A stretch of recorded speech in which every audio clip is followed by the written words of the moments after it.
of the planning, research, and creative direction that I talked about in the previous videos, none of that ends up mattering if the message/big idea doesn't effectively get communicated in your advertising efforts. So, the message matters more than the medium. Without a good message, nothing else ends up mattering as much as it would with a strong message. As an author wrote on LinkedIn, I'll show it on the screen, this person had so many smaller, killer ideas that didn't matter unless they all naturally fit under the same big idea.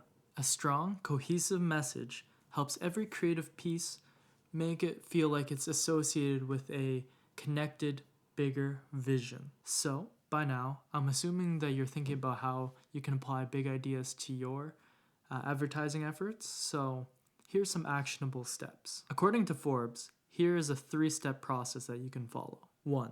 Clarify your goals. I'd recommend to start out by thinking about how you want to define what you want to achieve with your idea. Then, I'd create clear objectives so you can track your progress. Now, 2. Distinguish your value. Take the time to identify what makes your idea unique and valuable to your audience. If you do this correctly, then it will effectively put you apart from a large number of other competitors in your area. And number 3 is to invest in the resources you need. If you truly believe in your big idea, you've done enough research to feel confident to back your idea, then now is the point to start investing some tools, some time, some effort to see your idea come to fruition. You're not going to see the results if you don't give it a fair shake. Now, let's talk about some brainstorming techniques that can help you create your idea or help you refine your idea moving forward. The first thing we'll talk about is question storming. Instead of thinking of solutions first, question storming revolves around the idea of asking a whole bunch of questions first to cover all angles. The second one we'll talk about is brainwriting. So brainwriting helps eliminate the negatives of groupthink. What you do is you have everybody write down their answers and then everybody reveals them at the same time. When you're in the idea formation stage, you guys aren't just like piling off each other's answers. Everybody has their own answers and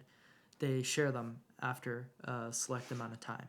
So the last technique we're going to talk about is the round robin. And so everybody goes around in a circle and everybody shares their ideas and has their own time to talk. There's a flowing conversation that goes on because of the nature of this brainstorming activity. So today, I mainly talked about the idea formulation of big ideas and some potential next steps for you guys to use in terms of your big idea generation journey. In terms of conveying your message, the 2 things I want you to think about are keeping it simple and keeping it consistent. If you don't stray too far off your big idea, then things will fall into place.